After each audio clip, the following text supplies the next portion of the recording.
Pour nous, la culture et la vie, c'est la même chose, ou du moins, la culture n'est pas séparée ni séparable de la vie. La culture doit être vivante et non enfermée dans des musées ou des livres d'art.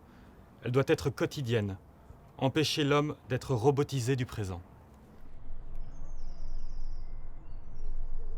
Chorélogie, c'est quoi? C'est une ASBL qui existe depuis 52 ans à Louvain-la-Neuve, à la ferme du Biérot, et qui fait la promotion de la culture alternative et underground, et qui est vraiment l'héritière des utopies de Louvain-la-Neuve. Et c'est l'UCL qui organise en 1972 un chantier collectif dans lequel on rénove la ferme et notamment le corps de logis, ce qui permet en fait à un groupe d'étudiants d'y emménager avec le dernier fermier qui habitait là à l'époque. Et c'est ce groupe d'étudiants-là qui a commencé à organiser des concerts dans la ferme, dans la grange, dans les écuries, enfin à occuper les différents espaces comme ça avec des activités culturelles. Et donc ça a perduré en fait pendant plusieurs années jusqu'à aujourd'hui. Et en 2004, les habitants se voient obligés de céder leur nom d'ASBL, donc l'ASBL Ferme du Biérot, à la ville. Et c'est comme ça qu'est créée l'ASBL Chorélogie. Et ouais, en fait, ce qui est exprimé par ce nom de Chorélogie, c'est vraiment le lien un peu inébranlable entre le fait d'habiter collectivement et de pouvoir créer des événements. C'est vraiment ce truc-là qui est un peu l'héritage qui a été fait dans les 50 ans de vie à la ferme. Et ouais, en 2011, il y a finalement une convention d'occupation qui est signée entre l'ASBL Chorélogie et la ville, ce qui permet encore aujourd'hui, jusqu'à aujourd'hui, aux habitants de vivre dans le chorélogie et d'y organiser des événements culturels.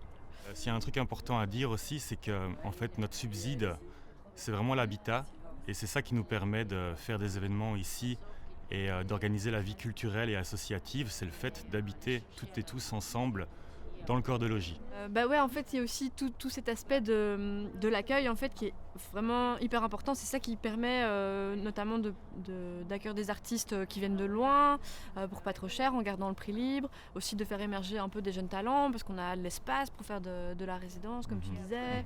Et d'avoir un accueil assez chouette avec on peut faire à manger correctement, on peut faire dormir les groupes. Et donc ça, je pense que ouais, dans une tournée pour un musicien, par exemple, c'est reposant, quoi, et c'est cool. À fond.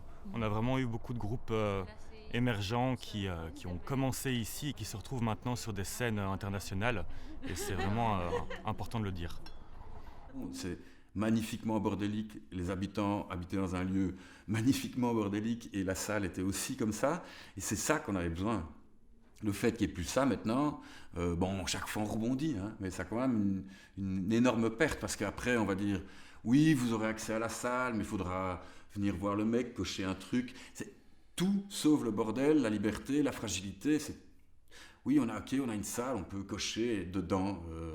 Il faut prévoir super longtemps à l'avance qu'on doit être dedans. Mais au final, nous, avec les binamés, mais les habitants de la ferme aussi, puis plein de gens, enfin plein d'humains ont besoin de ça, d'un truc. C'est bordélique, fragile, mais magnifique. En tant qu'illustratrice, l'ASBL Chorélogie, c'est vraiment un lieu privilégié pour moi pour travailler sur certains projets.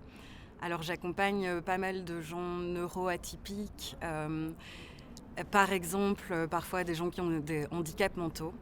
Et à Chorélogie, je trouve un lieu qui me permet de travailler avec un temps approprié par rapport à ce handicap. Et j'ai pu être accueillie ici dans une résidence d'artistes en fait, c'est comme ça que ça s'appelle. C'était la première fois pour moi, il n'y en a pas beaucoup qui existent et ici ça m'a vraiment permis de faire naître ce projet, de le développer, d'avoir des retours extérieurs, de pouvoir participer à une vie collective ici et de pouvoir nourrir les débats, les réflexions.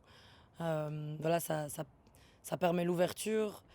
Donc la ville, elle a le projet de tout rénover, mais ce qui s'est passé aussi, c'est que depuis 1972, c'est vraiment les habitants qui ont pris soin du lieu en attendant que ces rénovations se fassent. C'est eux qui ont, par exemple, rechaulé l'entièreté de la ferme, rénové la toiture, ils ont aménagé le corps de logis en y fabriquant les chambres, les sleepings, etc., rénové la cave. Enfin, donc il y a eu beaucoup de travaux qui ont été faits par les habitants et collectivement.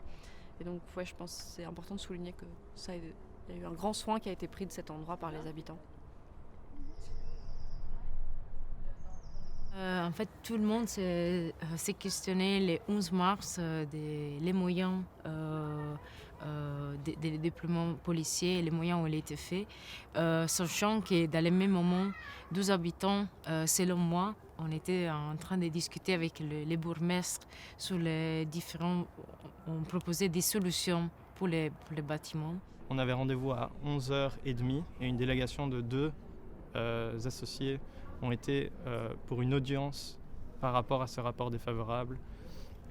Et à 11h45, en parallèle, la police se pointe ici avec un dispositif assez important et nous dit qu'à l'issue du rendez-vous, une décision sera prise si oui ou non on est évacué.